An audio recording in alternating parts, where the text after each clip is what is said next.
Eastmont Elementary.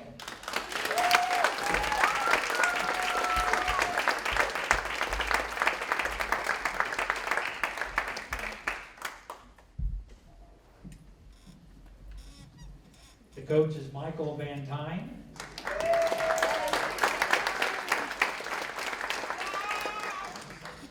We have Mackenzie Fleming here.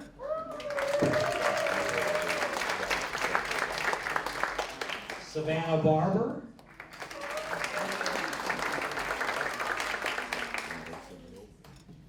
Emma Satterfield.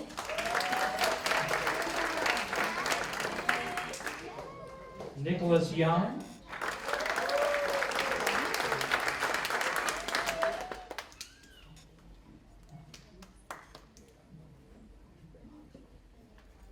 Isaiah Pyatt is also here.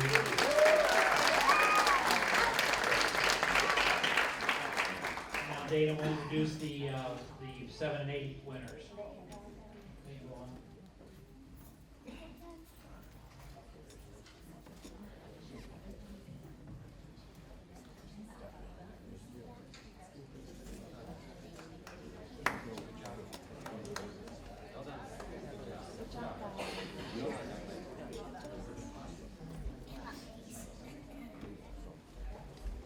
Also from River's Edge, we also have Robert Hughes here.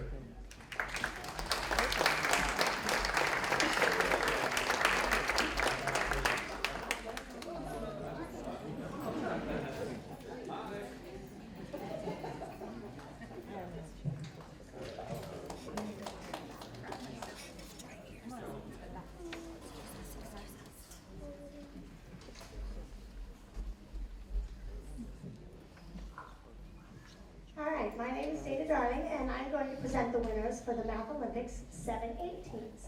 In third place, we had Dayton Boys Prep.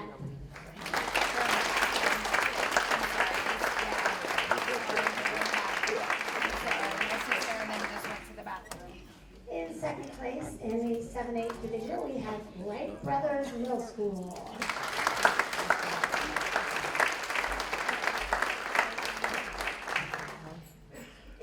First place for Math Olympics 7-8, Stivers School for the Arts.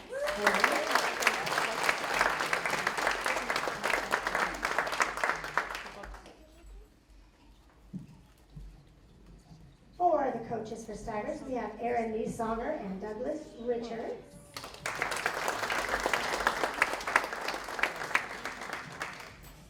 And we have Leela Sauer.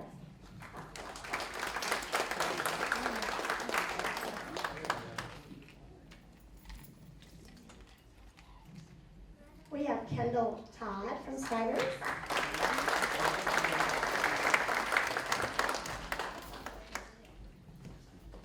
We have Eleanor Reinert.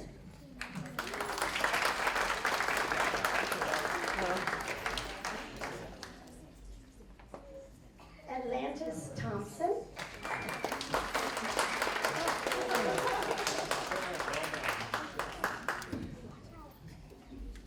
And finally, from Stivers, we have Alyssa Hyatt. Congratulations to everyone.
Thank you so much, and let's congratulate all of our young people.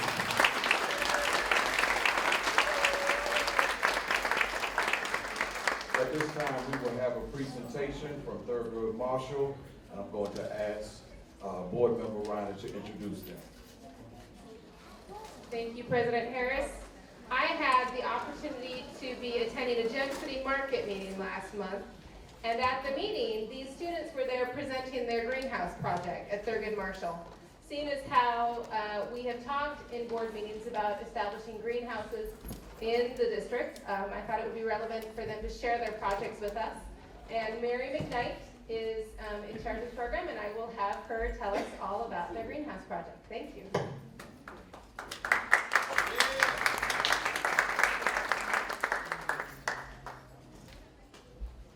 I'm Mary McKnight. I'm an intervention specialist at Thurgood Marshall High School, and this is my colleague Elizabeth Pendleton. She is actually in charge of the greenhouse part of the project. I have been kind of keeping our school garden limping along for the last few years, but with Pendleton, we're getting some much needed energy and involvement. And I'm going to let her explain what these projects are first. Okay, so, hi, I'm Elizabeth Pendleton. I'm currently teaching Algebra 1 and Geometry. So this project is largely based with my sophomore geometry class. And they have titled this The Healthy House. So we kind of want to give you a little bit of background of the new stuff we're trying out at Thurgood Marshall. So we, as a school, did a PBL project surrounding the poverty levels in Dayton. So PBL stands for Project-Based Learning, and in this setting, students research a problem in their community that they see that needs fixing. So our 5 students here and the entire students in our building researched what was going on in Dayton, and they found different problems that could be fixed by high school students. And then we as teachers looked at our standards and aligned those content standards to the problem that they decided they wanted to fix. So our problem that we're looking at specifically is the food desert that Dayton is. So there is a very big lack of fresh food for our community, especially on the west side where our school is located. They saw that as a problem, and we researched ways that we needed to fix that. And then as a school, we are a STEM school. So that's where you take science, technology, engineering, and mathematics, and you integrate them all together. So I know that's a huge buzzword right now, and not everybody understands, like, what is STEM? What is this new thing that's happening? Basically, it's all of your subjects in your school collaborate together to come up with a big solution to a problem. So that's what we did. We're the math department. We talked with the science teachers with what we could do. We sought out the help of our engineering department, and they helped us with their drone and their computer programs to design the blueprints for the greenhouses that we created. And then mine is a language arts class, and they spent a lot of time researching deeply some of the inherent systemic problems of poverty and how it impacts the Dayton community. And then they researched ways that we could as a community and as a school community work to ease those the symptoms of poverty in the Dayton community. And we're going to tell you about what they came up with. You ready?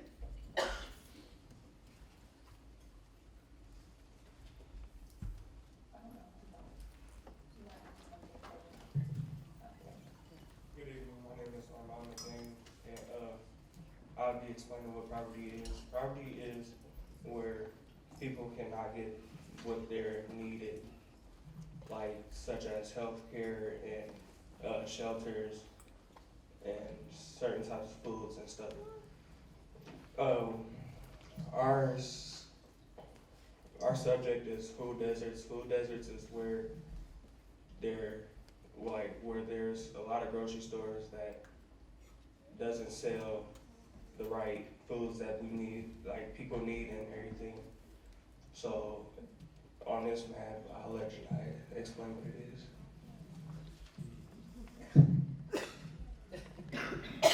Hi, my name's Anaya Jackson, and I'm going to explain where everything is on this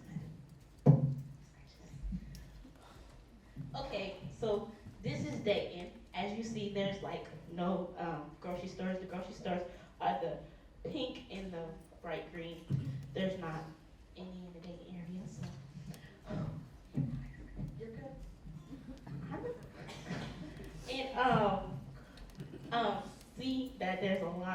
outside of that. And then, we did fast foods. As you see, there's a lot of fast foods. There's 6 fast foods by our school, and that's a lot. And I'm sorry. Man.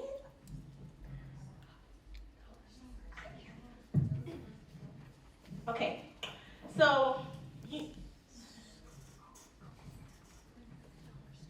okay, this is the dollar store.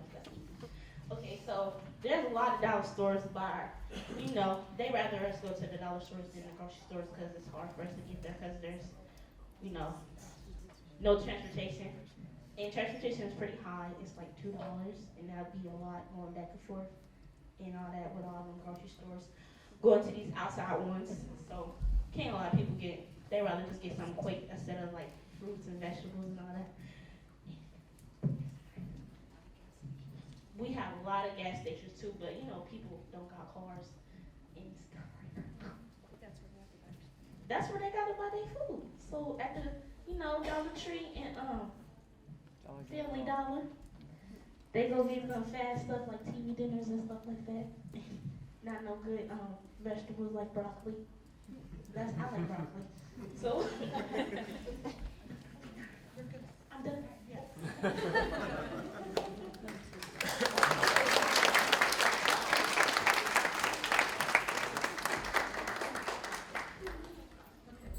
Right, and so like they said, the main purpose of this map is to just raise awareness and educate the population about what's actually going on in Dayton. And that's what these students found when they were researching all of these crazy statistics that you could see with all of those really cool dots.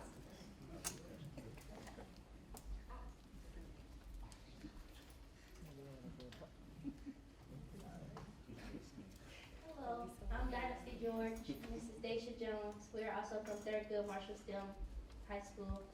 We are in Ms. Pendleton's 7th period geometry class, and this is our greenhouse model. Hi, my name is Daisha Jones, and the reason why we chose this greenhouse, we was doing researches on greenhouse, and we chose this to be the best pick because of the roof, of the snow, how much snow we be having in Dayton. So and it can come right off the roof, not sink in, or you know, it's better for the weather. And our greenhouse, how we built it, this structure, we had fake money, like fake $7.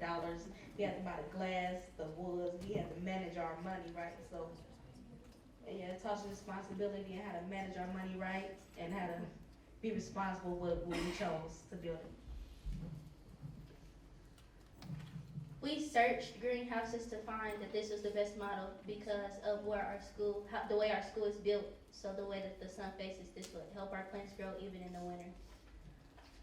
We went outside, we measured our angles, and we had to see what we had to work with the measurements.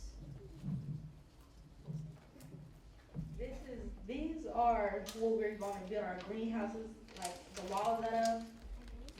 We all, from the last 2 weeks, we've been taking the plastic off the bottles, washing the bottles, cutting the bottles, and pasting them like this so we can build the walls of our greenhouse. We currently have a couple now, and we've been digging the dirt. As you can see on the last picture, we've been digging the dirt out of our little area we need for the amount of the greenhouse, some of our bottles, and our little space we got to build our greenhouse. Yeah, so, and we decided that we would make it out of plastic bottles, and that was actually a solution their class came up with, because building it completely out of plexiglass would be relatively expensive, not necessarily doable. So, some of the classes that I had found pictures and examples of these plastic bottle greenhouses. So they've been collecting bottles since January, and we've spent all of this week in our hot classroom building all of those wonderful stacks of bottles that you see, and they were out there in 90-degree heat yesterday, digging out the area for the greenhouse as well. So it's been a lot of work for these young students. All right, and we have some future goals for our greenhouse. So we are starting small, but we would love to have a larger glass greenhouse at some point. A couple of the students have mentioned that they would love to support our cafeteria with the fruits and vegetables that we grow in our greenhouse. So that's a possibility. The more resources we get, the better we can support that goal too. So there's a lot of upcoming things for us to do. And then finally, we know many of you might have questions, so these are just some ways that you could volunteer with us as a school. Yeah, currently, Mrs. Pendleton and I, we've reached the limit of our construction knowledge and ability. And so we are really in need of some assistance as far as, digging and the post holes and, getting the posts up and stable. And we also would love to have volunteers help us become better gardeners as well, so that we actually can really produce enough vegetables to make an impact on our community. And then we have material donations that we can always use listed as well. So if you look in those plastic bottles, there are skinny rods that go through, and that's how we're planning on attaching them to the frame of the greenhouse. Currently, we are out of those. We've also almost glued all of our bottles together and are in need of much more. So if you're a bottled water drinker or a Coke drinker or a pop drinker or whatever, send your plastic bottles our way. Please, yeah. We can always use wood chips, sand, cement, anything, time. Time is we're in a lot of need of time in teaching our students all sorts of ways to use the outdoors. We just want to show you how beautiful our school is. So in this middle section, that is the entire back of our school. We have a classroom with benches. That's the mulch area you see, and then there's beds surrounding the mulch area, and then next to that is the space where our greenhouse is going to go. So it will not be that big because we have a drain there, but we're working with like the front half of that area. I wanted to point out that a number of these raised beds, and you can't really tell, and many of them, all the wooden benches were made by Engineering class last year during the second semester, and they contributed that effort to our garden. Do you guys have anything else you want to add?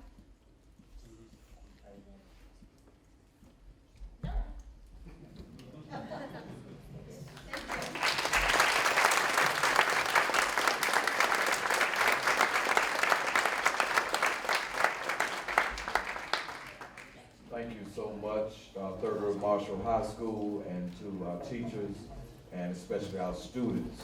This issue is very relevant today, and we applaud you for your efforts. Vice President McManus would like to share some information. Thank you, President Harris, and to all the young people, thank you so much. From the grocery stores to the greenhouse, that was very, very good information, and congratulations on your hard work. And you asked for volunteers for your greenhouse. I will tell you, I love, and Board Member Taylor, who's not here tonight, she does too. We get out in the dirt all the time, and we love to plant, and so I'll be the first to volunteer. I would love to come over and help you dig some plants. Yeah. I'd love to. So, absolutely, be my pleasure. And, we're having a garden day next Monday afternoon. oh, good. Perfect. And if Board Member Taylor's back from Nevada, I'll see if I can drag her with me. So, and would you please leave some of your information with Sharice and Denise so I can make sure I get a hold of you. Thank you very much. Good job, everybody. Thank you so much. This time we're going to have a special presentation regarding language arts update on multicultural work at this time.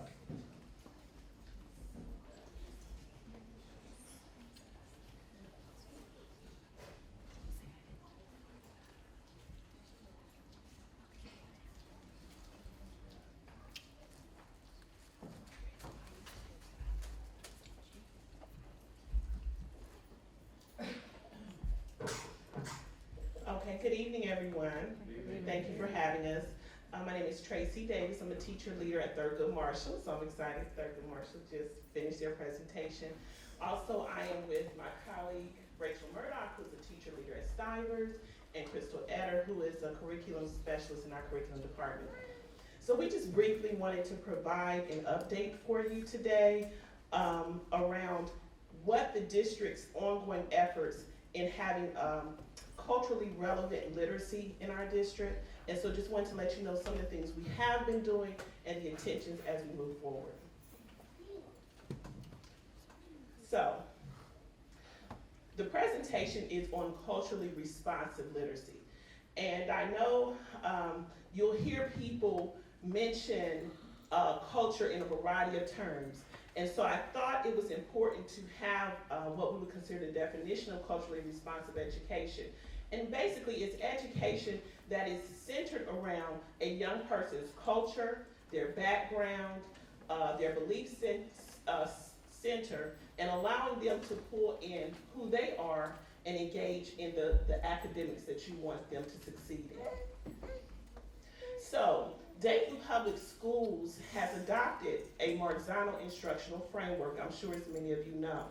And one of the key pieces to the Marzano instruction is having a student-centered instruction model.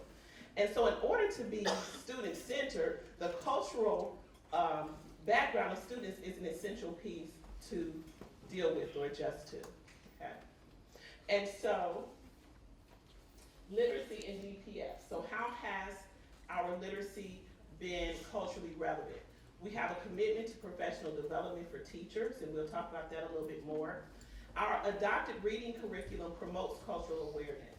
So, for instance, our collections reading adoptions, which is 612, is set up entirely in a model where it takes different texts with different cultural, religious, belief systems and deals with relevant issues of today. But so from more than one perspective, students are looking at issues. We have multicultural read-aloud libraries, K through 8, and we also have problem-based learning within our 712 program, similar to what you just saw as Thursday Marshall students present. When a kid is dealing with something from what is significant in their community, in their culture, and then they're dealing with the academics, such as algebra and geometry, in connection with that, the engagement goes through the roof. And so those are some of the ongoing efforts we have in DPS to address students' cultural sensitivity.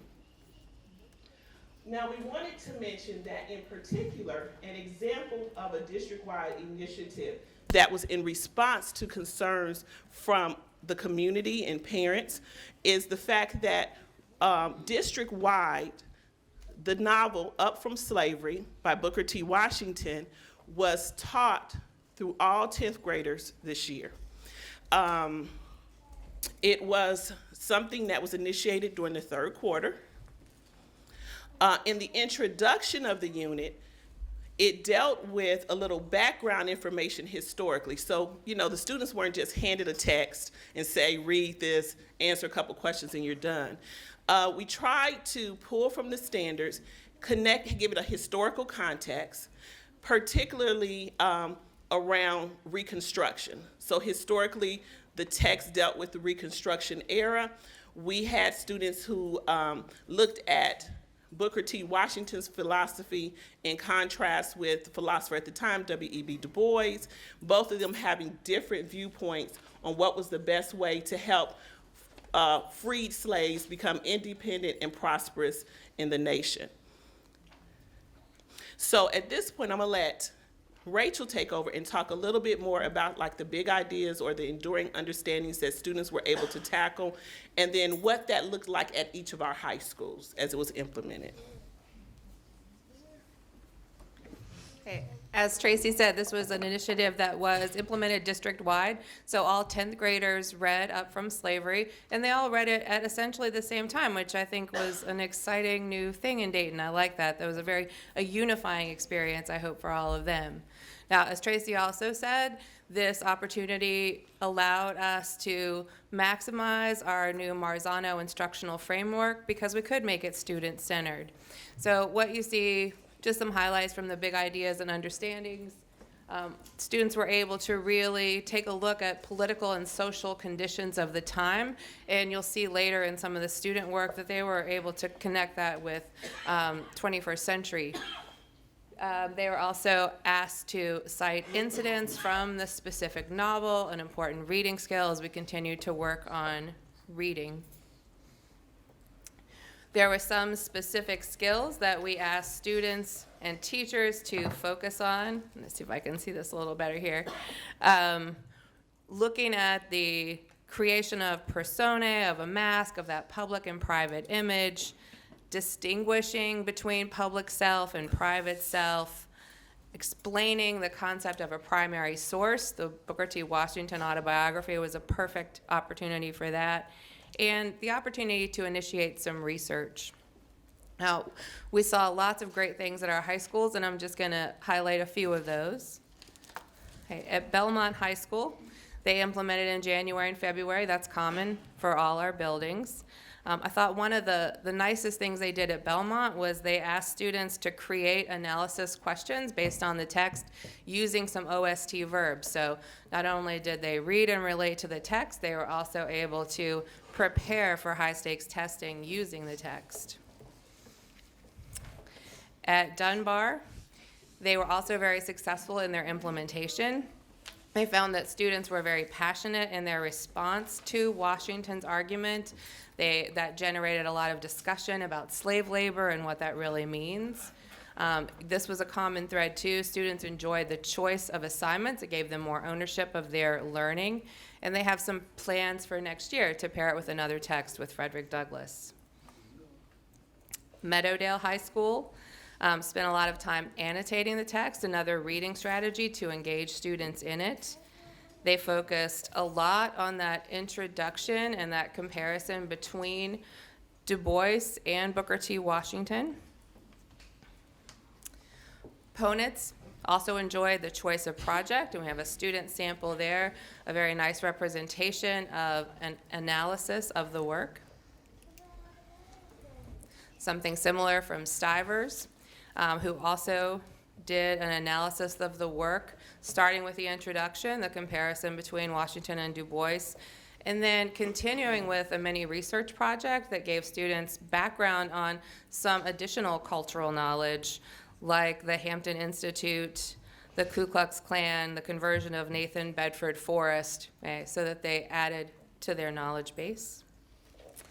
And then finally, Thurgood High School, who really analyzed the student, or who really delved into student perspectives of slavery. And this, I think, ties in so well with what we just saw. They were then able to make that connection between slavery and systemic poverty as they engaged in their project-based learning project on poverty and on food deserts. Okay, so we're very proud of what our high schools did.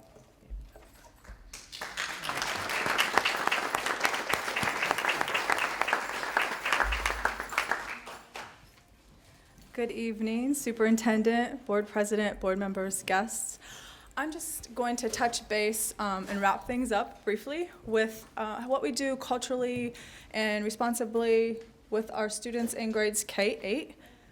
Our DPS students are exposed to culturally relevant literature beginning in preschool, and they really start encapsulating it more in kindergarten. What research does say about the multicultural literature is that it does serve as a powerful tool. Our students moving into the 21st century need to be able to verbalize and connect to the different cultural exposure that they work through every day in school. Our interactive read-alouds are literacy events that are different from your typical, my teacher comes in, turns the lights off after recess, everybody puts their heads down and we read for 10 minutes. It's different, it's engaging. The students get to ask questions. It's culturally responsible. It deals with, cultures from almost 19 different countries are represented within our multicultural libraries. So it's a great opportunity for our students to discuss other cultures, for students to share about their own culture and learn from each other.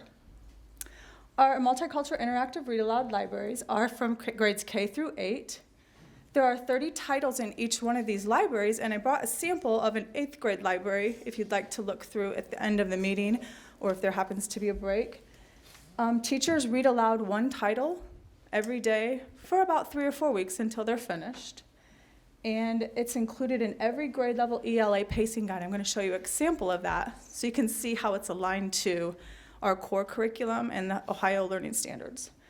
And this also supports the shifts in English and language arts as we begin to practice complex text and academic language with our students. We provided some professional development opportunities this year with our teachers. Lisa Patrick, fantastic professor from The Ohio State University, came to our district in June and in January, and she was very engaging, very entertaining. I got to sit in on one of the workshops. It was fantastic. And the teachers left with a design for high quality instruction and how to engage the students through a read aloud. This is just a sample of our DPS pacing guides. This is a third grade pacing guide, and if you look over to the very right, this is where our titles are listed, so teachers know how to pace themselves, they know which standards everything is aligned to. And we also put gentle reminders out there for teachers in our DPS curriculum corner, which is also found online with our curriculum page, just to remind them that, hey, if you haven't started this particular title, it's time to wrap up your last one and delve into your next title. Do you have any questions?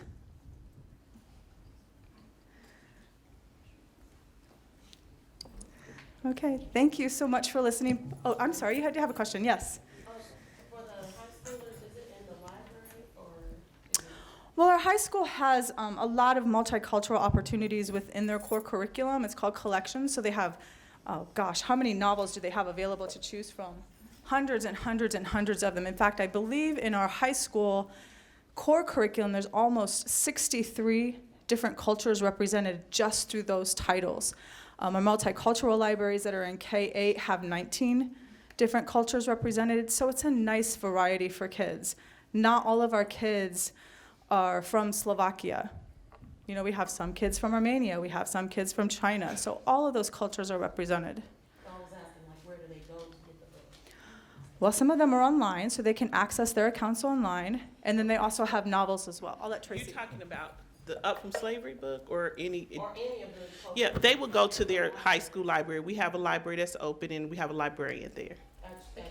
Yes. There's no library. How they check it? What high school is that? The last one I was at was Delphi. Okay. They have a library. Can they access online too? Yes, they should be Questions? able to. Your student also has a passcode where they can access almost 2,000 titles per grade level online as well. So if they have a Nook or a computer, their phone, they can read instead of play games. And I just wanted to add one more thing too. As part of the commitment for the 10th grade project with Booker T. Washington's book, the district did purchase copies so that every student was issued a copy. Okay. Any other questions, comments? Sir? Yeah, relative to the exploration of the Reconstruction period, was the Compromise of 1877 brought into that? And Up From Slavery? So when you look, to address your question, the units that were given out to each of the high school had about 20 options for teachers as far as they went further. That's one of the options that they could have delved into, but it was not something that everybody had to delve into, if that answers your question. Yes. So, I just want clarification. Was this only for the high school, or was it also for the elementary school? Up From Slavery specific to high school and specific to 10th grade. I mean, the whole multicultural. The multicultural libraries are in each building. In K-8, they're in each building for every grade level. Thank you for your presentation this evening, and we appreciate the work that you are doing as instructors to educate our young people. I wish more of our community could be present. I want to again commend our superintendent for making sure that we are culturally sensitive, that information is available to all of our students. So thank you so much. Let's give them a big hand.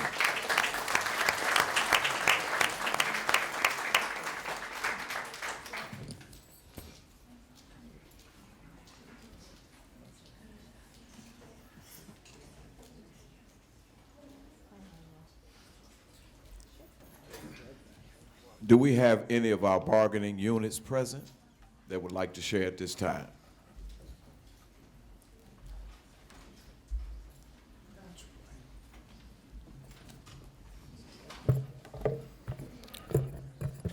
Of course you do, President Walker. President Harris, excuse me. Absolutely. President Harris, board members, Superintendent Lally, Treasurer Braha, good evening. First of all, Mrs. McKnight, Mrs. Pendleton, I see what you did there. I addressed this topic last month to the board of the problem-based learning that took place out at Thurgood Marshall High School. And this month, the teachers and the students followed up with a presentation to the board. Nicely coordinated, not intentional, but very well done. So congratulations to the teachers and students. And I also saw Principal Goings around somewhere, but she may have left. At any rate, congratulations to all involved. Again, as I said last month, tremendous learning opportunities, tremendous community engagement, and tremendous real-life problem solving, which is what we want to engage all of our students in here at Dayton Public Schools. Secondly, last Friday and Saturday, May 11th and 12th, Vice President Joni Watson and I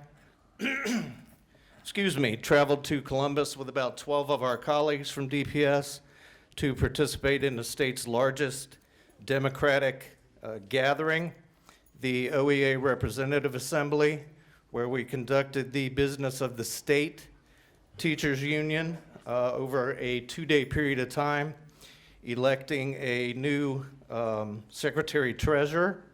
We also had the pleasure of meeting one of the candidates for governor, candidate Cordray at that time. The other candidate who emerged from the primary declined our invitation to appear. So that was an exciting couple of days and good to be with our colleagues, continuing to build solidarity and unity around educational issues in the state of Ohio. That Saturday night, May 12th, Vice President Joni Watson, on her return to Dayton, participated once again in a panel discussion on gun violence in our country with an organization called Organizing for Action and Doctors Across America. I'd like to publicly thank her for keeping educator voices in the mix on this important topic. Thank you, Joni. Tomorrow and Thursday afternoons, the Dayton Education Association will be hosting listening sessions for DEA members who have been invited to the DEA office for about an hour and a half to discuss district issues and what's important to them moving forward with the Dayton Public Schools. We look at this as an important engagement opportunity for DEA members and look forward to hosting those 2 sessions. Very importantly, and a very exciting evening last night at the Dayton Education Association Building Rep meeting, we were extremely excited to be able to award 2 $750 scholarships to 2 of our DPS seniors, one Caprice Brown, who will be attending Cleveland State University in pursuit of a degree and a teaching license in grades 9 through 12 social studies, and one Jacqueline Bogan, who will be attending Central State University in pursuit of a teaching license in early childhood education. They were both there with their families and extended families, able to enjoy a meal with our teachers. I thank the entire Dayton Education Association who made donations to our scholarship fund, as well as the superintendent and board members who did so as well, making those 2 scholarships possible. Thank you. That is by far my favorite activity as president of the association and a great way to build toward the end of a school year. Finally, thank you for the Teacher Appreciation Day gifts. Let me assure you that we are ending this school year feeling much more appreciated than we did when it began. Thank you.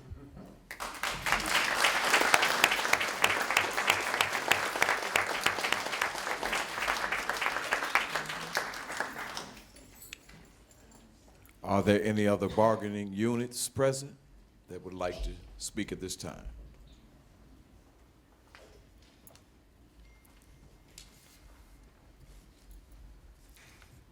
Thank you very much.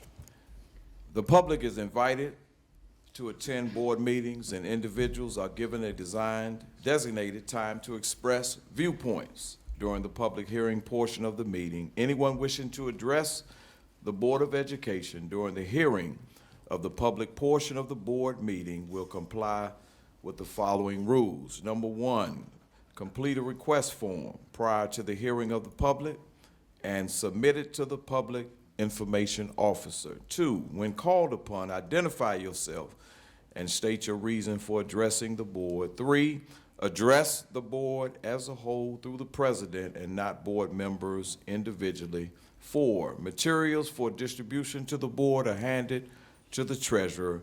Five, limit your remarks to 3 minutes. The president has the discretion to extend the time. When your time is up, you are to stop talking. 6, it is inappropriate to address any matter involving pending disputes, grievances under a labor agreement, disciplinary action involving an employee or a student, ongoing labor negotiations, concerns, or matters that have already been settled, and/or any matter which, because of its nature, is deemed appropriate to be discussed in executive session. The purpose of the public hearing portion of the meeting is for members of the public to express viewpoints and public concerns. 7, a copy of these procedures are made available at each board meeting. And 8, the board, at its discretion, strives to respond in a timely manner to viewpoints presented during the hearing of the public. And we hope that you will follow those mandates. We appreciate your presence here today. At this time, Treasurer Abraham, will we hear from those that will come? Ronnie Tingle, followed by Teresa Hardy.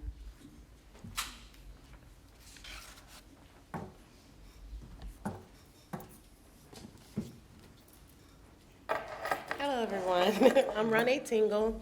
I'm a mother of 6 and a grandson, so I guess that's 7. I'm here because, for one, I want to thank the board for addressing the busing issue. We have had an exceptional year. I think I only had 3 call-offs in the afternoon. Perfect days for me, so I thank you for that. My next thing is my Ruskin family. Everybody is here. When we first got here from Jacksonville, Florida, I was trying to find a school that was closest to our culture that we left from. Everybody had, it was very diverse. And I didn't find any other school like that, but someone at the Board of Education, when I was trying to find the school for them, had told me about Ruskin. At the time, Mr. Berry was there, and he took me in with Miss Mario, and she told me that my kids were in good hands. And for the last 9 years, they have been in great hands. I brought my daughter here. She's a pre-med and political science major at the University of Akron. My son is at Youngstown State, and they are all from Ruskin. My other son is at Stivers School for the Arts because of Miss Beasley, and he plays basketball exceptionally because she pushed him and said, "You have something in you." Ms. Dearwester helped me to get my children to stay in the path of having Ruskin as their alumni school. When we first went, my younger ones, Ruskin had a waiting list. So Ms. Dearwester said, "You know what? We can work this out. I'm crying. People walking over to Rosa Parks instead of getting on the school with their brothers and sisters." So she made sure that she walked with me and made me, calm down. We got this. And my whole family here, Miss Prada, everybody. I just want to address that it's exceptional, the work that they do, because there's so many children that the English-speaking children are the minority. Right now, my son is probably the only child that speaks only English in our classroom, in his second grade class. He's with Ms. Rodriguez. She's doing a phenomenal job. Ms. Eiler had my oldest, Miss Sue, Sulani, and they work with me to let me know that they are taking care of her learning needs and making sure that the Spanish and the English, everything is coinciding, that she'll be friends with people that are not the same as her. Their diversity is exceptional. And Ms. Deerwester is making sure, I've never seen my family all happy as they have been with this with the principal that we have now. We've had a lot of change and flip overs, and the biggest thing has been the people that you have put in there know the difference between coming in and making sure that this feels like home. Our school feels like home. It's not dirty, it's always clean. I've been in a lot of school buildings, and everything has a meaning. If you see it in the hallway, it means something. So I don't know if I actually hit all my points, but I love you guys, and I hope that Miss Deerwester is still there so I can keep bringing my children where they're supposed to go. So thank you.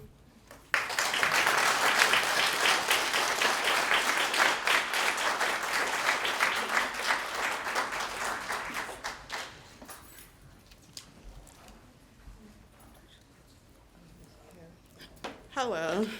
I'm a little nervous, but I'm gonna be okay. My name is Teresa Hardy. I'm the mother of a fourth grader, will be in the fifth grade this fall at Valerie.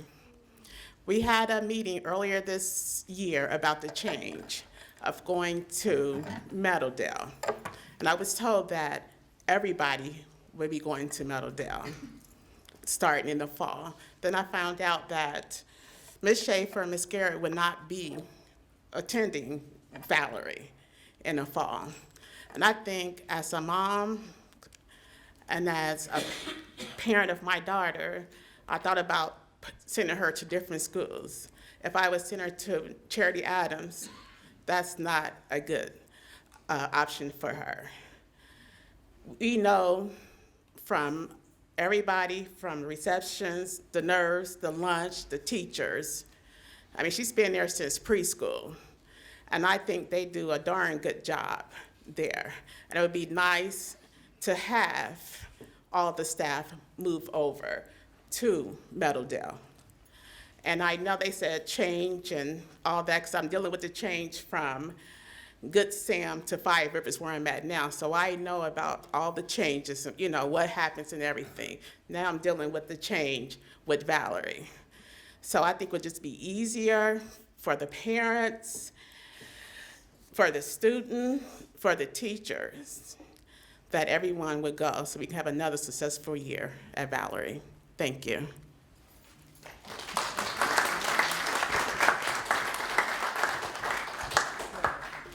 I'm Melissa Pounds. I'm also a parent of Valerie Elementary.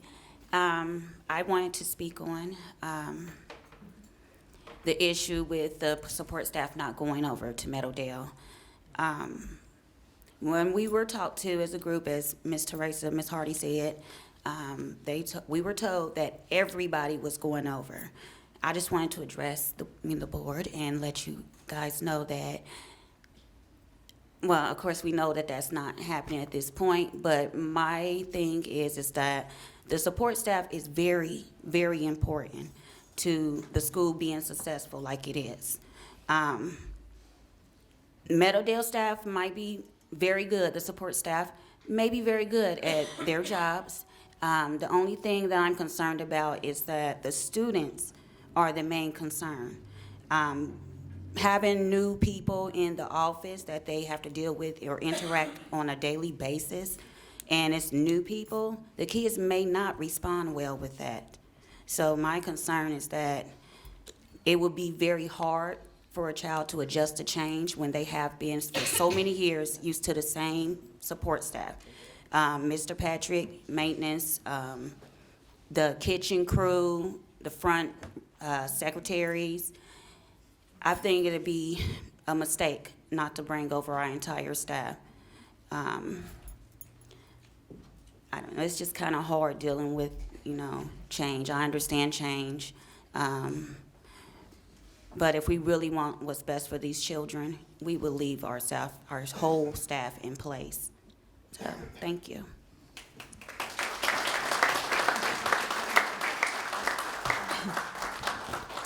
Mr. President, Mr. President, if I may, before we proceed, I know that when Dr. Superintendent Lawley was giving the right sizing presentation, we did talk at length about keeping the staff at, move from Valerie to the new Valerie location. Dr. Lawley, would you like to respond to that, please? Thank you. Yes, whenever we talked about the staffing, we were mostly speaking about the teaching staff. However, we also thought that the secretarial, custodial, and the kitchen staff would all go. Whenever it came time to actually work with the unions on that, it was not permitted by the unions for those staff members to be moved because our clericals apparently are tied to the buildings in which they work, as opposed to seniority and things like that. So because of that, and we met, Chief Hayden and I met, and Mrs. Spurlock and I met and tried to talk through that with them. However, there was no opportunity to change that.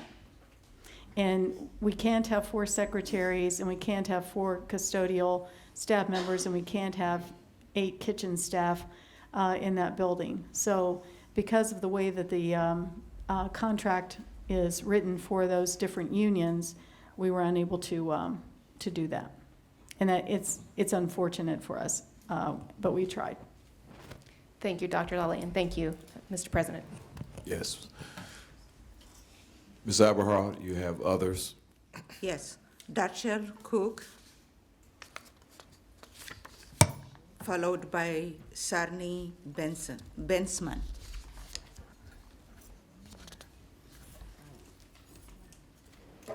It's Darshil Kaur, actually. Good evening to the board. I'm here to talk about a program that I've been coordinating at Belmont High School called Welcome Belmont. I'm housed with the City of Dayton Human Relations Council Welcome Dayton initiative to support successful engagement and integration with our immigrant and refugee communities in the Dayton area. Welcome Belmont is a leadership development program primarily serving the immigrant and refugee students at the high school, but it was open to the entire school community.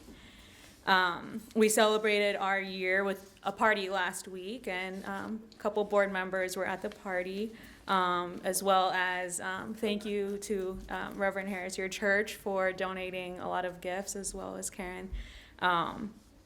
Thank you for that.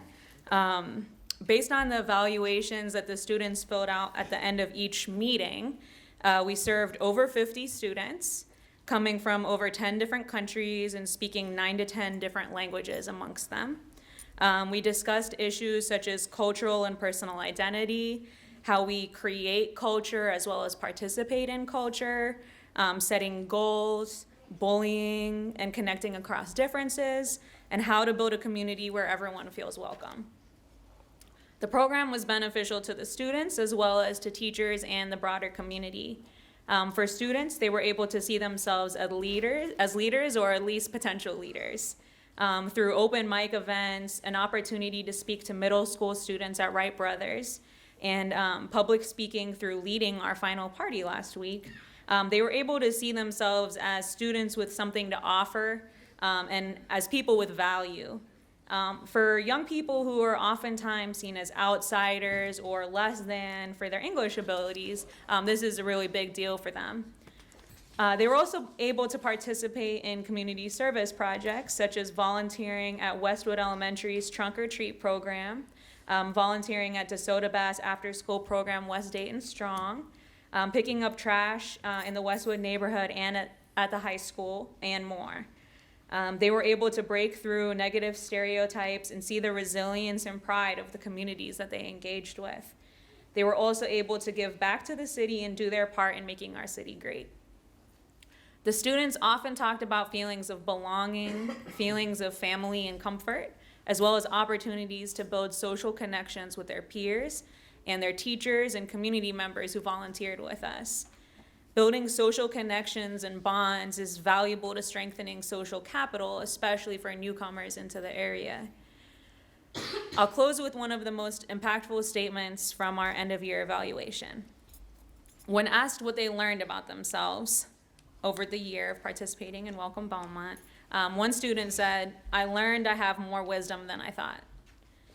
I grew a lot this year, along with my students and many of our volunteers, and hope you all consider continuing to support the program in the future so we can expand our efforts and our impact.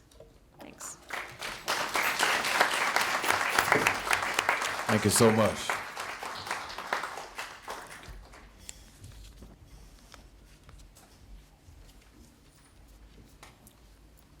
Hi, my name is Sarni Bensman. I'm back.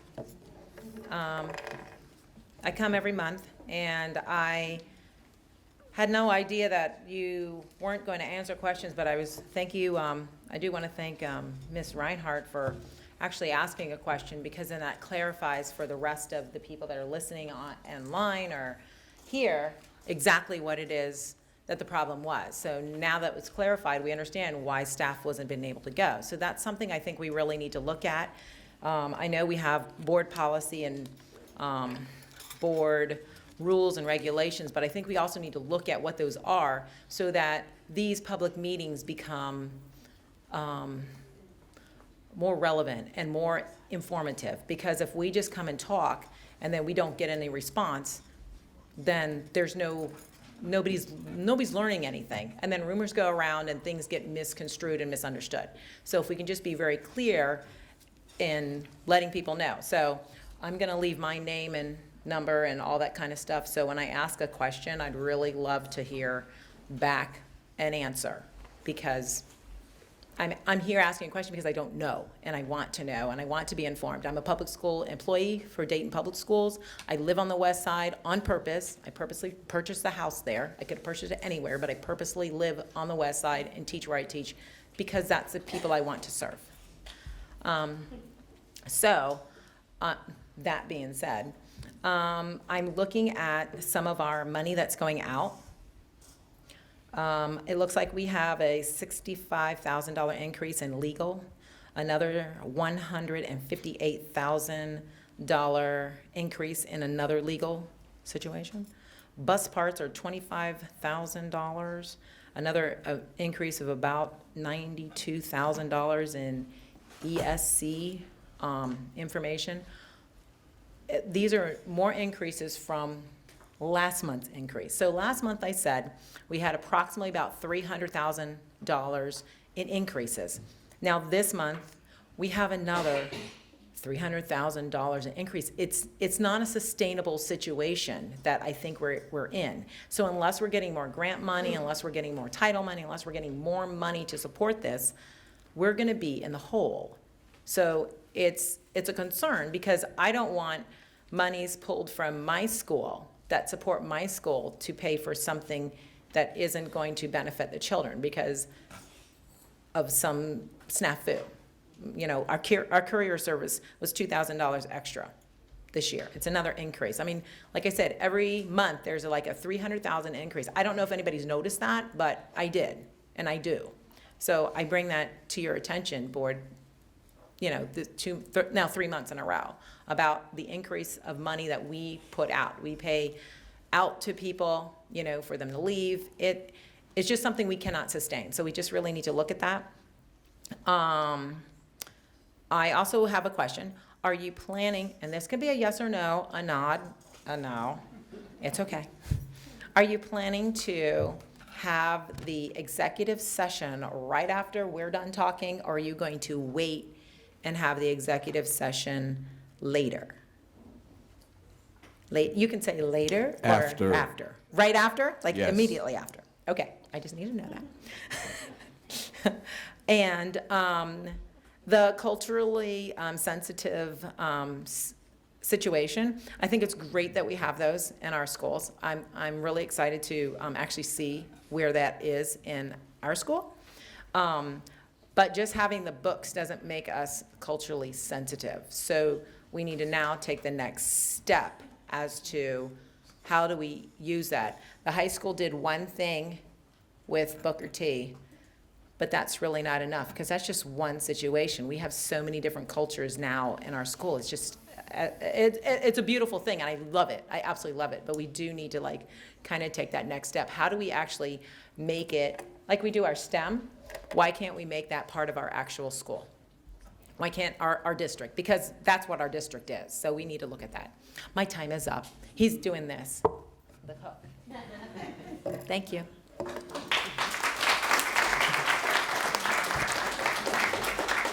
Brian Gross, followed by Nancy Harris.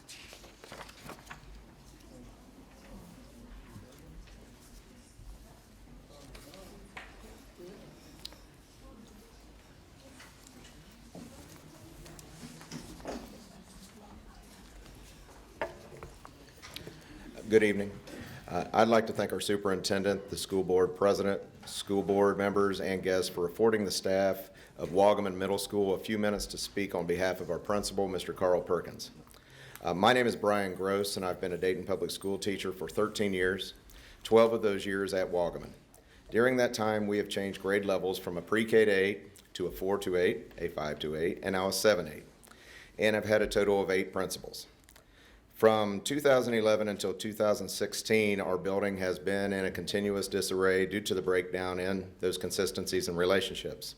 For the past 2 years, however, Carl Perkins has been at the helm. I find I compare Mr. Perkins more and more to our very first principal, Mrs. Sandra Colley, who led us from academic emergency to continuous improvement in just 3 years. He is unconventional, willing to listen and act on ideas, consistent as much as possible, driven and motivated to see both our students and staff succeed. He is concerned and caring about our students, parents, and staff, and he has also had a hand in building up our community and business partnerships. Our MAP scores and test scores are on the rise. We are the leader when it comes to the middle schools, and we are rebranding Wagaman with leaders and scholars. Sometimes unconventional does work. Some of the other accomplishments achieved by our current administration are he and our staff converted an elementary school environment into a middle school fairly seamlessly. Wagaman is showing growth and improvement for the first time in 6 years. There's a culture change. Staff and students want to be here, and the staff transfer rate is actually very low. Again, business and community connections, specifically regarding STEM. A local 3D printing company has partnered with Wagaman and donated 10 3D printers to our school and offered the possibility of internships for our students. We now have a viable after-school enrichment program. Athletics are again gaining momentum, and we now have a relationship with Muse Machine, offer CBI, and a debate team. We are the only middle school, I believe, to receive a C in value added. Administration now, after many years, supports and mentors the staff. A statement from Dr. Ronald Thomas, who is social studies teacher of mine in 8th grade. He states, most of the current and relevant literature in middle school education speaks of the importance of developing and nurturing relationships. Relationships are crucial to the urban education landscape. Carl Perkins has been able to create positive and productive relationships among students, most importantly, and the staff. This has not been the case in the past, and I hope that he will be able to continue to help Wagaman become an exciting and productive experience for all. There's a statement from our OEC building coordinator. He was not able to be here tonight, Alfredo Alex Hennerl. It says, for 2 school years, Mr. Perkins has provided much needed support to the special education classrooms. He is always there providing timely support to the intervention specialist and counseling to students. He is there when we need him the most. He is always present in OEC-related meetings, providing firsthand information to parents so that they can have a clear picture as to how their child is doing in school. He knows his students well based on his interaction with them on a daily basis. Providing options to parents as to what can be done to help further support their children, where to go get more support outside of the school, and so many other things that he shared with the students and parents that may help them better understand what to do next. Mr. Perkins is able to earn the respect of the students in such a way that they do not abuse it, and he has excellent control of the building. Lastly, so far these 2 school years with Mr. Perkins as our principal have been the best 2 years of my teaching career here in Dayton Public Schools. So thank you very much for your time. Thank you. Thank you.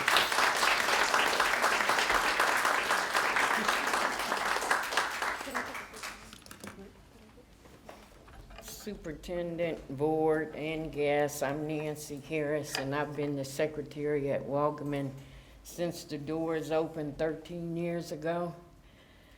In the last 8 years, I have had 7 principals. Since it became a middle school 3 years ago, I have had 5 principals. Since working for Mr. Perkins, the discipline at Wagaman has changed. I have never seen, in the 3-year middle school experience, the last 2 years have been the best 2 years since I've been in middle school. And I don't have anything further to say because I believe that Mr. Gross wrapped everything up. But how can you expect Wagaman to succeed if you keep changing the administration the way it's been changed in the last 3 years? Thank you.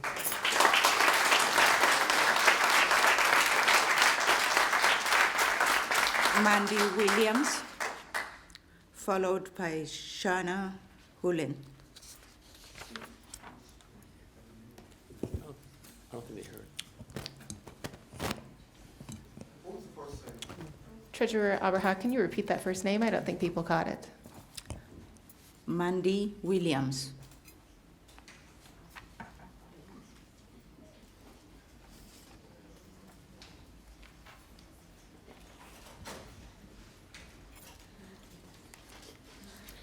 Thank you, Board. I'm terrified of public speaking, so for me to be up here, you know that I feel very strongly about what I'm talking about. My son is special education. He's been at 3 schools. He's now in 3rd grade, about to go in 4th grade. The last school he was at, I had no clue who the principal was for a month until graduation. He is now at Ruskin. The very first person to greet my son was Miss Dearwester. I dropped my son off. Miss Dearwester is there at the back check. I come to pick him up at 10:45. She's in the cafeteria. She is everywhere, and she knows these kids, and she loves them. My kid has had some behavioral issues, but Miss Dearwester put incentives for him, and I've seen a turnaround. And to lose her, I feel for the first time that my son belongs somewhere. And it's because of Mr. Bussey, and it's because of Miss Dearwester. And to know that she's going to be taken away from that, from my son, is heartbreaking for me. She is an asset to the school system, to the parents, to the teachers, and to, mostly important, her students. And I think it would be a terrible loss and a terrible mistake to let her go. And that's all I have to say.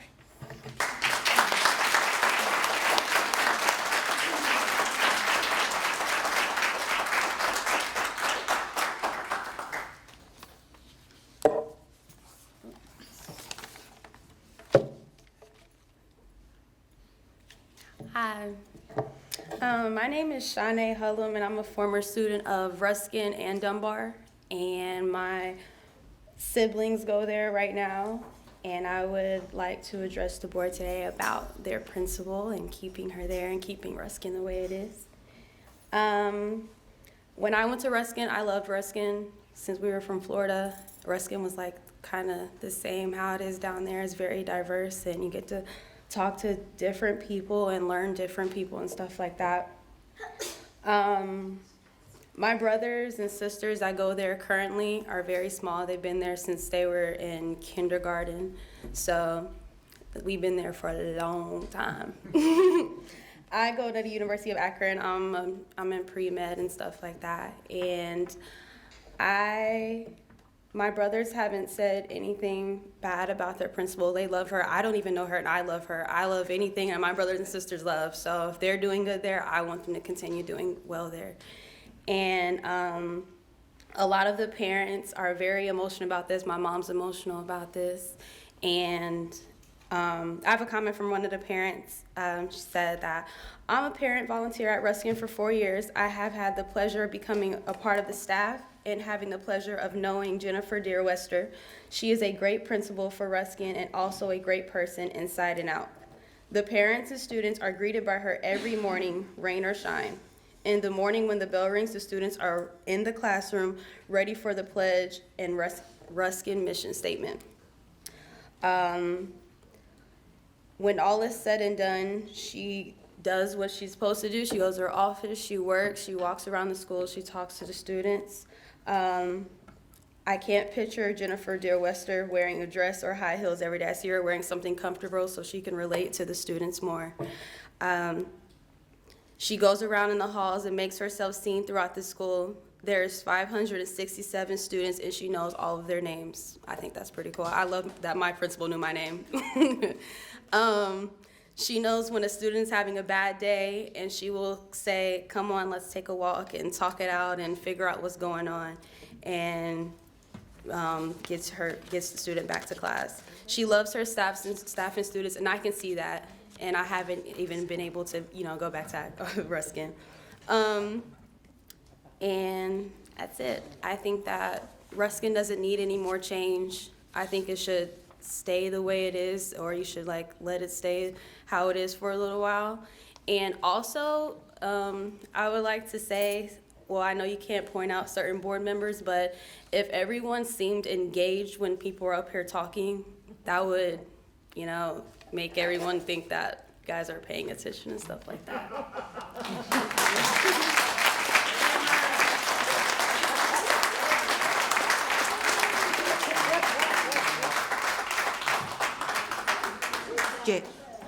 Jerry Cox, followed by Professor Alfred Powell.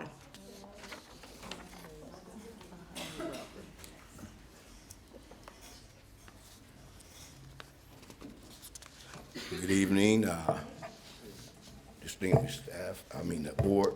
My name is Jerry Cox, and I was a sub-custodian for like 6 years. And in that 6 years, I traveled to every school we had in the district. I have worked under Ms. Hayden and my nephew, Dr. Fairclough, and I know what a good principal looks like. I know the dedication and the feeling I see Ms. Deerwester show every day. And I believe that this is really a bad mistake by not renewing her contract. It's just something that I feel these students and the staff, this is really a special school where you have almost like 70% Hispanic. And that's a challenge. That's a challenge even for me when I'm trying to relate to the kids. And I know it is for a lot of the teachers. And I think that they're doing a great job working what they got to work with. And I really feel like if you really want to get a hand on what's really going on, go over there. Not just for a day. Go over there for a couple of days and see what this staff is dealing with. Then you will understand. Then you can really make an educated decision as far as not renewing her contract. Because right now, it's just like, see, I came from General Motors, and I know what it looks like to something on paper that looks like, oh yeah, this will work. This looks good. But when it goes down on the line, part don't fit. Part don't fit. All these engineers, but it don't fit. So then they tell us, well, here's a hammer and a pry bar to make it fit, make it work. See, this is almost the same thing. I see what might look good on paper or I don't know exactly what you're looking at that says you don't want to renew her contract. But you got to come there first. And I feel like if you don't come there first to see just what it is she's dealing with on a daily basis, then it's just a wrong decision.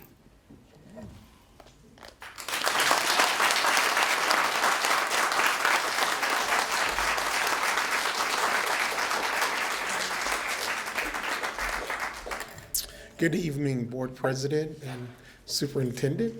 I'm Coach Alfred Powell, Dunbar High School, year number 39, Dayton Public Schools. My twin and I, though he has 42, but I say it's all the same. I'm standing here tonight. A couple of things I just want to bring to your attention. I know you're not answering questions, but I hope you take them down for consideration. Couple of things that I'm concerned with. We did receive an email concerning the state track title that's coming up in 3 weeks, and has some ideals in it that I think is going to need tweaking. We're sort of put in a box, but I'm not sure if you don't understand this box doesn't work. For example, the pricing for hotels. People want their children safe. So when I submit you the possibility of a hotel, and I know it may be different prices, I may submit the rooms that we want to stay in. It might be $229, but they're decent, and you don't bring bugs back with you. And somebody may be submitting a proposal for a room that's $90. Please consider the health and the safety of the children. Number two, on the budget for eating, keep in mind it's being suggested that only the children who qualify will be paid for. The issue with that is that 4 people are on a relay, but it takes 6 you have to file. So someone missed that point. So you're taking 6, which means you're saying you're not going to pay for the other 2. That has to be tweaked. And now we've been lucky. We've won 6 state championships out of the last 9 years, just very lucky. But I'm telling you, at 4 of those years, I used kids who I did not have on the radar that was going to run due to injuries in the preliminaries, due to graduation conflict. Parents say he can't run. You have to respect that. So those 6 names are as important. The last name is as important as the first name. So we have to consider that. The other thing is on the budget for food. Would you just don't put unleaded gas in a Porsche? And track and field is ranked the 2nd healthiest athletes than wrestling, according to the National Federation of High School Sports. So our children, we get a $5 fine we catch you at McDonald's. You do not eat McDonald's for breakfast. So our kids, when we get up in the morning at the state meet, just really quickly, we'll go to a Cracker Barrel or someplace that's Bob Evans. You're gonna get a good food. Then we do places where we can get vegetables for the lunch and the dinner. There is no hanging out.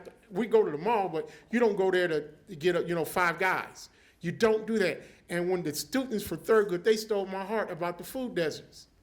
I have a kid who's come. I have some kids who don't make the state team, but they still come to practice. Like, why are you still coming to practice? I know why they're still coming most of the time. But the other thing they come, I had a kid to tell me the other day, Coach, I come because I get a chance to eat. Because the coaches, we go in our pockets, like my colleagues at other schools, and we bring foods to practice. So could we look into, in the future, is there some type of program, if there's food left over in the cafeteria, whatever, could they go to the programs, the athletic programs after school and be saved? I don't know if you have rules around that. I know my time is up. The other thing is implicit bias. We need training around implicit bias, explicit bias, both of them, and trauma-informed care. Because I'm in the part of the season where teachers are saying, this child is not going to make it, eligibility, and if he can run around that track or catch that football, that is rooted in historical biases. It's called John Heroism, we call it in socialism, where the big black brute can do anything. And it's no. That's a prejudice. And you may not be aware that you're having this stigma go. It's like your school only known for sports. That's a bias. And equity, I leave you with equity, please. I see these beautiful programs going into the schools. What I'm telling you, I have some concerns about them being fairly placed in all the schools. They should be fair everywhere. And that's all I just wanted to leave you with today. I'm rushing out because the Cats play tonight. Thank you so very much. And I hope that I'll hear back from someone at some point in time. But again, to the Thurgood students, Kimaru. I just applaud you. That's excellent. We need that information. Thank you. Thank you, Coach. Kimaru Watanza, followed by David Sykes.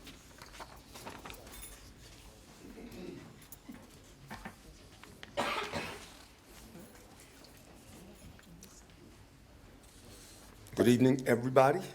I'm Kimaru Watenza, and every time I seem to come here, I'm presented with something that I have to comment on that I hadn't intended to comment on. And this time, I have to say that, okay, you have that program that dealt with the Reconstruction period, but the Compromise of 1877 was the most important event in the Reconstruction period. And to the extent that that was not a focal point of that, as a parent, I would be upset. But as a parent or grandparent, I know about the Compromise of 1877 and how important it was, and I would be able to fill in with my child or grandchild. But how many parents out there are there who don't know? That is our job, or that is what I felt was my job when I was teaching, to make sure that things like this were taught. And the fact that that wasn't part of the program for everybody gives these kids, or does not give them, a chance to relate to how important the Compromise of 2016 was. So hopefully programs like that, I'm glad they're in, hopefully they'll do better, because those kind of things are really important. But what I really wanted to comment about was this idea that, okay, let me say this. I remember when I was teaching, administrators getting a raise. They didn't have to go through a threatened strike. They didn't have to go like the teachers and the bus drivers. They didn't have to do that. They just got a raise. Now I read in the paper, it's being proposed that they get another raise. And I'm wondering, I mean, we back to the feudal system where the administrators are the nobility and the teachers and other people are serfs and peasants? Is that where we're going here? I'm just wondering why the teachers and the bus drivers and those personnel have to fight for raises and others don't. Just wondering. And I'm gonna leave you with an African proverb that says, Hofu yangu ni kwenu, and it means very simply, my fear is for you. And if you come to us, the voters, asking for a levy while you are ignoring people's request to keep people who are successful in buildings, as far as getting that levy passed, hofu yangu ni kwenu.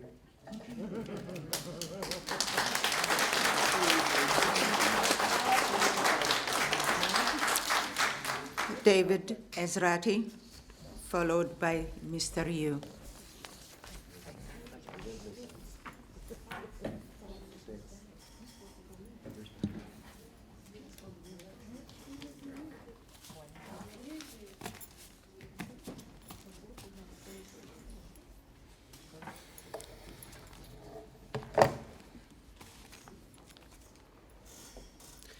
David Ezrati, 113 Bonner Street.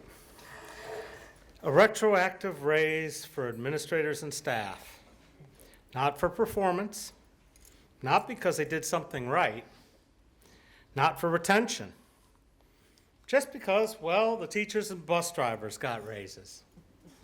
That doesn't happen in the real world. Only in the twisted mess we have called Dayton Public Schools does that happen. It makes me wonder how an entire school board can sit there last week and listen to the associate superintendent say we have a contract bidding process. But, well, in the end, we just pick who we want anyway. And she's getting a raise too. I've never seen such a dysfunctional organization. Legal fees out of control, laws broken. We're going to give a retroactive raise to someone who got caught in a lie that ended up costing the kids at Dunbar the opportunity to go to postseason play. I'm assuming we're also giving a retroactive raise to people we're not even rehiring. Is this an alternative universe? Less than 2 years ago, we couldn't afford paraprofessionals, according to the treasurer and the board president who didn't live in the district. Yet we found over $200,000 to pay Huffmaster to add leverage to contract negotiations that never should have gone to the wire. It's the board's job to provide a check and balance to the superintendent. So far, all we've seen is the writing of checks, a lot to lawyers, and to fix and cover up mistakes on her watch. But before you go give people a raise from the goodness of your hearts, please tell me, how are you going to pass the tax levy to cover all this? Because when I went to Louise Troy on Saturday to hang basketball nets, I saw a court covered with broken glass and trash all over the playground. It's pretty obvious that you can't take care of the simplest things with the money and people you have. You are allowed to say no to the superintendent. In fact, you should tell the entire staff, no dessert until your playgrounds are clean and your school is getting at least a C. Because that's the way it works in the real world. Thank you.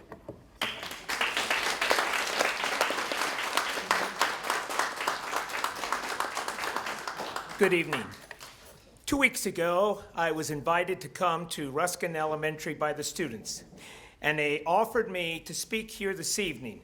I told them I would, but I would charge them a six-figure fee. They said that they would have car washes and bake sales and ask for donations.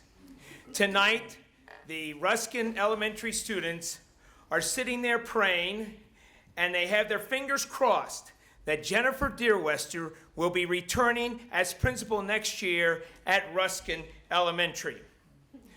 Ruskin sits at the top of a hill on Xenia Avenue. Its lights shine 24 hours a day. And it is a positive for the city of Dayton, and it is a distinction of honor for the Dayton Public Schools. The Ruskin students want to return to Ruskin again someday and say, thank you, Ms. Deerwester. They will come as doctors, lawyers, and maybe even President of the United States. Tonight, I want to say to the board, I am not going to take you to task, but I want to praise you because I feel that you are working very hard for Dayton children. I think you care for them, and I think you want to see Dayton Public Schools a school of excellence. Unfortunately, in the last 2 years, there have been a lot of negative events, and for my speech tonight, I am unfortunately going to mention them. They bother me because I am a Dayton Public School graduate, 1972 from Belmont High School. I have taught approximately 40 years in the Dayton Public Schools. And again, these events have embarrassed me and hurt me. I start with the David Lawrence buyout, the Belmont-Dunbar football game, the Rhonda Court termination, the opponent's fight, my alma mater, Belmont High School, the chaos, the firing of Rhonda Core, the termination of Pete Poland, the Dunbar Thurgood Marshall fight, the athletic probation and loss of revenue from events, and finally, the Sunshine Law. And that is my favorite because I love sunshine and I'm tired of the winter. I am here tonight to ask for the returning of Jennifer Deerwester to Ruskin Elementary. I don't want to see her not returning because it will be a negative article by the Dayton Daily News, and it will talk about the angry parents, the upset teachers, and the students who are crying. I have presented our case this evening to return Jennifer Deerwester as principal at Ruskin Elementary. I have spoken for the wonderful students who attend Ruskin Elementary. And on Friday, I am going to Ruskin Elementary to collect my fee. On Monday, I am going to be using those funds to go on vacation. And, by the way, I didn't tell you my fee, but you're going to be a little jealous. My fee is 000, 000. Thank you so much, and God bless you. Thank you, Mr. Hugh.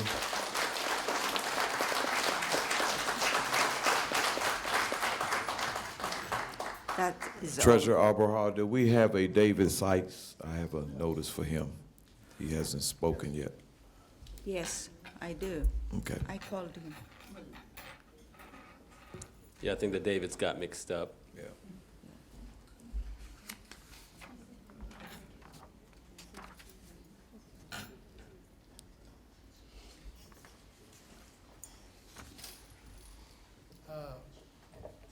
Board of Education, Superintendent Lawley. Thank you for undoing the mix-up, because I got a little confused. I come from a very small town, and we're not used to people lining up in orders. They just sort of walk up and talk. I'll be very, very, very brief. I'm here in support of, and with the other teachers from Wagaman Middle School, in support of Carl Perkins, our principal. And I'm gonna tell you, this is my second year in Dayton Public, 16th overall in education. Never seen, over the year I had last year at Meadowdale, I didn't know what to expect. Day one, Carl Perkins made me feel welcome. And I've only said this one other time about every place I've worked. Wagaman feels like a family, not teachers, not education. It feels like a family. And I can honestly tell you that I feel valued every day I go in there and I talk to him. And one of the things that he did was he sees the strength, the value in all of his teachers. And one of the things that I loved about what he did with me was that, hey, you got CBI. I was the one that coached our CBI Knowledge Bowl team. Those kids worked really hard. And those kids are looking forward to maybe another year doing that next year, because they saw what happened. They could go compete in an academic contest, and they could actually hold their own and actually be successful. And they started seeing some value out of that. And that's all because of Mr. Perkins, because he saw the value in the teachers he had to do something like that. And so I'm gonna wrap it up right now by saying that he makes me feel every day like I want to keep teaching. And I just can't imagine going into Wagaman without him. Thank you.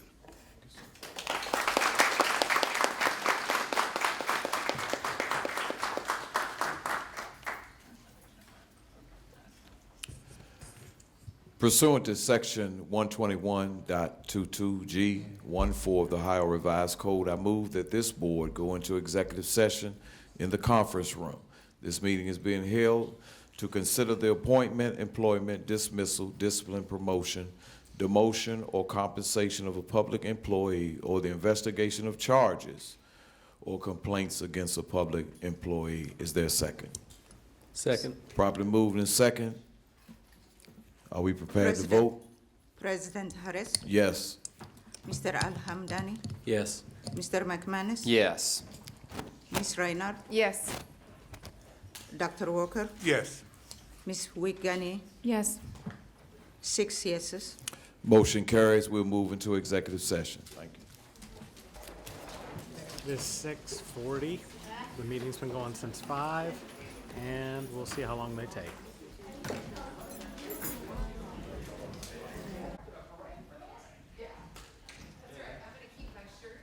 It is now 9:30, and they came out.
Let the record show that the Board of Education of the Dayton City School District has just completed an executive session during which it considered the dismissal of public employee or official.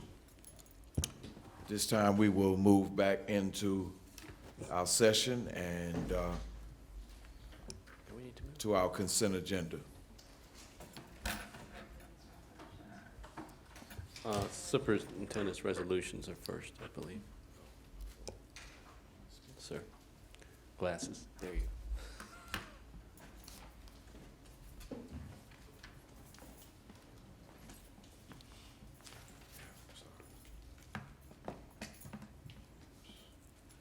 Superintendent's recommendations at this time. I'd like to request a waiver of the 48-hour rule to present the resolution for the purchase of Thomas-built school buses. So moved. Second. Properly moved and second. Question? Prepared to vote? President Harris, Yes. Mr. Al-Hamdani, Yes. Mr. McManus, Yes. Ms. Reinhardt, Yes. Dr. Walker, Yes. Ms. Wiegany. Yes. 6 yeses. Motion carries. I'd like to have, recommend to the board that there pass a resolution for the purchase of Thomas-built school buses. This is part of a grant, and the reason that it's on the agenda and was not on the agenda last week is because the grant actually expires this week. So it was important to process that work on there. So moved. Second. Been properly moved and second. Question? Prepared to vote?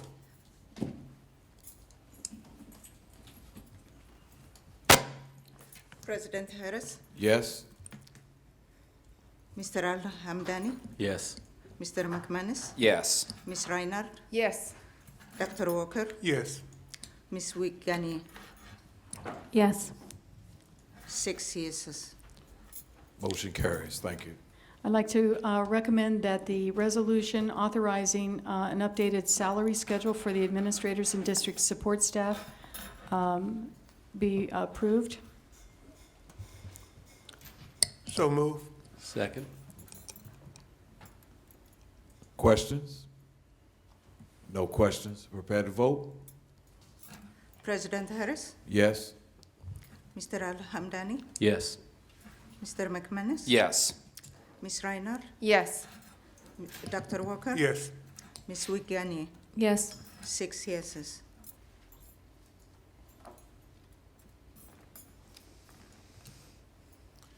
Motion carries. Thank you.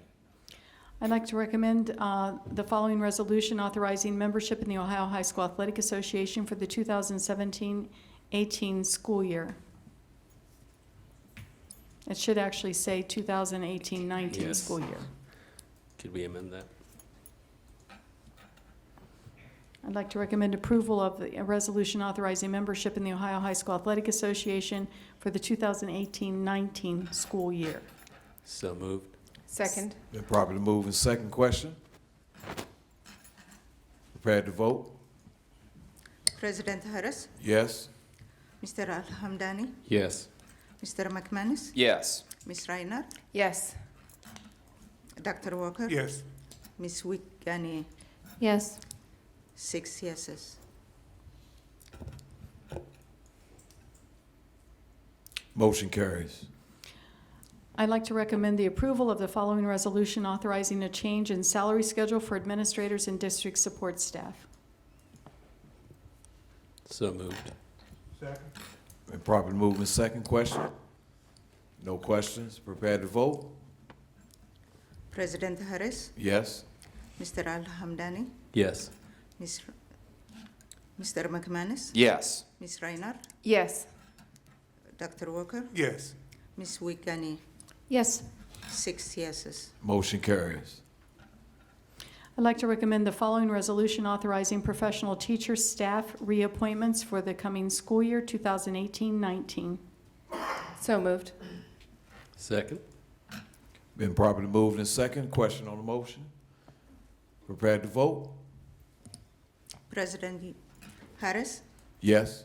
Mr. Al-Hamdani, Yes. Mr. McManus, Yes. Ms. Reinhardt, Yes. Dr. Walker, Yes. Ms. Wiegany. Yes. 6 yeses. Motion carries. Thank you. I'd like to recommend the resolution authorizing administration and district support staff reappointments for 2018-19. So moved. Been properly moved and second. Question? Prepared to vote? President Harris, Yes. Mr. Al-Hamdani, Yes. Mr. McManus, Yes. Ms. Reinhardt, Yes. Dr. Walker, Yes. Ms. Wiegany. Yes. 6 yeses. Motion carries. I'd like to make a recommendation to approve the following resolution authorizing the non-renewal of Carl Perkins. So moved. Second. Been properly moved and second. Question? We prepare to vote. President Harris, Yes. Mr. Al-Hamdani, Yes.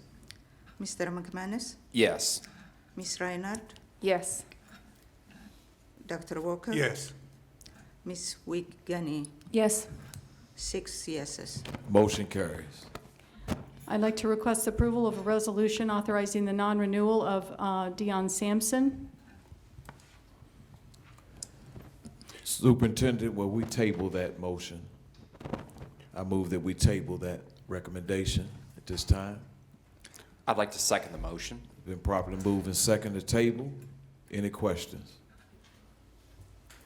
We're prepared to vote? We're prepared to vote. President Harris, Yes. Mr. Al-Hamdani, Yes. Mr. McManus, Yes. Ms. Reinhardt, Yes. Dr. Walker, Yes. Ms. Wiegany. Yes. 6 yeses. Motion carries. Thank you. I'd like to recommend that the following resolution authorizing the non-renewal of Jennifer Deerwester be approved. So moved. Second. Been properly moved and second. A question? Prepared to vote? President Harris, Yes. Mr. Al-Hamdani, Yes. Mr. McManus, No. Ms. Reinhardt, Yes. Dr. Walker, Yes. Ms. Wiegany. Yes. 5 yeses, 1 no. Motion carries. Thank you. I'd like to recommend the approval of resolution authorizing the non-renewal of Vanita Kelly. So moved. Second. Been properly moved and second. Question? We prepared to vote? President Harris, Yes. Mr. Al-Hamdani, Yes. Mr. McManus, Yes. Ms. Reinhardt, Yes. Dr. Walker, Yes. Ms. Wiegany. Yes. 6 yeses. Motion carries. Thank you. I'd like to recommend that the following resolution authorizing a DEA continuing contract for Thomas Millard be approved. So moved. Second. Been properly moved and second. Question? Any question? Hearing none. Prepared to vote? President Harris, Yes. Mr. Al-Hamdani, Yes. Mr. McManus, Yes. Ms. Reinhardt, Yes. Dr. Walker, Yes. Ms. Wiegany. Yes. 6 yeses. Motion carries. Thank you. I'd like to recommend the approval of the MOU for the professional staff members who teach in the preschool. So moved. Second. Been properly moved and second. Any question? Hearing none, we prepare to vote. President Harris, Yes. Mr. Al-Hamdani, Yes. Mr. McManus, Yes. Ms. Reinhardt, Yes. Dr. Walker, Yes. Ms. Wiegany. Yes. 6 yeses. Motion carries. Thank you. I'd like to make a recommendation to approve the MOU for the number of pays for DEA staff members next school year. So moved. Second. Been properly moved and second. A question? Hearing none, we're prepared to vote. Okay. President Harris, Yes. Mr. Al-Hamdani, Yes. Mr. McManus, Yes. Ms. Reinhardt, Yes. okay. Dr. Walker? Yes. Ms. Wiegany? Yes. 6 yeses. Motion carries. Thank you. I'd like to make a recommendation to approve the MOU for the athletic supplemental contracts. So moved. Second. Properly moved in second. Question? Hearing none, we prepared to vote. President Harris, Yes. Mr. Al-Hamdani, Yes. Mr. McManus, Yes. Ms. Reinhardt, Yes. Dr. Walker? Yes. Ms. Wiegany? Yes. 6 yeses. Thank you. Motion carries. I'd like to make a recommendation to approve the resolution authorizing the right of entry for Welcome Park. So moved. Second. And properly moved in second. Questions? No questions. Prepared to vote. Okay.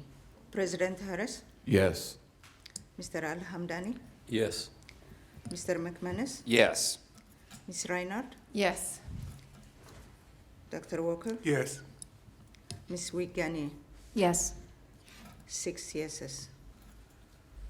Motion carries. Thank you. At this time, we are prepared for our consent agenda. All in favor? We got a motion. Is there a motion? So moved. So moved. Then Second. properly moved in second. No question. Prepared to vote? President Harris? Yes. Mr. Al-Hamdani, Yes. Mr. McManus, Yes. Ms. Reinhardt, Yes. Dr. Walker? Yes. Ms. Wiegany? Yes. 6 yeses. Motion carries. Thank you. This time, we will have our treasurer's resolutions. Okay. May I have a motion to approve the following recommendations? A, authorizing a request to transfer funds. B, to amend certificate of estimated resources. C, supplementary appropriation. And D, temporary advance. Mr. President, before we have a motion, can I just have a quick clarification under the 8C supplemental appropriations? I just want to confirm, if you go under page 1 of 2, it is fund number 524, Vocation Education Carl Perkins. I just want to confirm, there was a little bit of confusion that it is not the same Carl Perkins that we were discussing earlier. What, Carlo?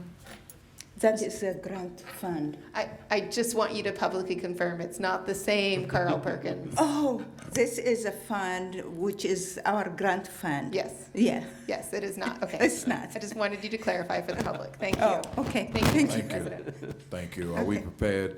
There's a second on the floor. Prepared to vote? Okay. President Harris, Yes. Mr. Al-Hamdani, Yes. Mr. McManus, Yes. Ms. Reinhardt, Yes. Dr. Walker, Yes. Ms. Wiegany, Yes. 6 yeses. Motion carries. Thank you very much. At this time, we have new business. President has no new business this evening other than to extend our sincere sympathies to the family, to the Taste family in the loss of their little loved one from Edison. Mr. McManus? Thank you, Mr. President. I have no new business, but I would like to thank all those who shared their time tonight to come to the meeting and to convey their thoughts to us. So thank you, Mr. President. Thank you, sir. Board Member Al-Hamdani? Thank you, Mr. President. I would like to wish all our Muslim students and families Ramadan Mubarak. It starts on Thursday. For those students who are fasting, please remember to hydrate at nighttime and stay well. Also like to recognize that the state has gone through some things right now with the Ohio Department of Education and ECOT. That is a big issue for a school district like ours, and I would like to ask the Department of Education to really consider sending some of that money that they lost back to our district. So that would be greatly appreciated. Other than that, I want to thank all the families that stopped by today and made their voices heard. Thank you, Mr. President. Thank you, sir. Board Member Jocelyn Reiner. Thank you, Mr. President. I will just echo everything that's been said so far tonight already, and thank you all for coming out. Thank you. Board Member Walker. Yes, there's one piece of business that comes from the Policy Committee. Yes, sir. It's the first and second reading. It says resolution to adopt board policy. Inasmuch as the Board of Education is committed to the continued updating of its policies, rules, and regulations manual, and the committee, which was appointed, has been working toward that goal. The following is brought at this time for simultaneous first and second reading in compliance with board file. Now therefore be it resolved that the Board of Education of the Dayton City School District, Montgomery County, Ohio, hereby accepts and adopts the following policies which have been codified for the inclusion in the Handbook of Policies, Rules, and Regulations. And it is file TBD, School Intervention. It's for sponsored community schools, and it's a new policy. So with that, Mr. President, I would move for approval. So moved. Is there a motion? So moved. Second? Second. Questions? Are we prepared to vote? President Harris, Yes. Mr. Al-Hamdani, Yes. Mr. McManus, Yes. Ms. Reinhardt, Yes. Dr. Walker, Yes. Ms. Wiegany, Yes. 6 yeses. And just one final Motion thought. carries. Thank you. Okay. Yes, sir. Mr. President, Yes, sir. I just want to say that representatives from the ODE was in town last week. Yes. And we had an opportunity to have some conversations with them, and I just simply want to highlight that, having an opportunity to give them an update in terms of the district and to share. They were raising some questions about our processes, and it was a great conversation, and I want to report that. I think that our relationship as a board with ODE is important to our students. Thank you, Dr. Walker. We appreciate that, echo that sentiment as well. Board Member Karen Witt-Gagne. I echo what our board members shared this evening. I appreciate the families coming out, the community sharing their concerns. I'd like to continue to thank Dr. Lawley and her team for doing all this hard work and moving the district forward. We're going to have a great new school year next year, and I'm looking forward to working with our new organization and our new board. So thank you, everybody. At this time, is there a motion for adjournment? So moved. I'll second the Moved motion. to second, and third and fourth. Are we prepared to vote? President Harris, Yes? Mr. Al-Hamdani, Yes. Mr. McManus, Yes. Ms. Reinhardt, Yes. Dr. Walker, Yes. Ms. Wiegany, Yes. 6 yeses. Motion carries. Good evening.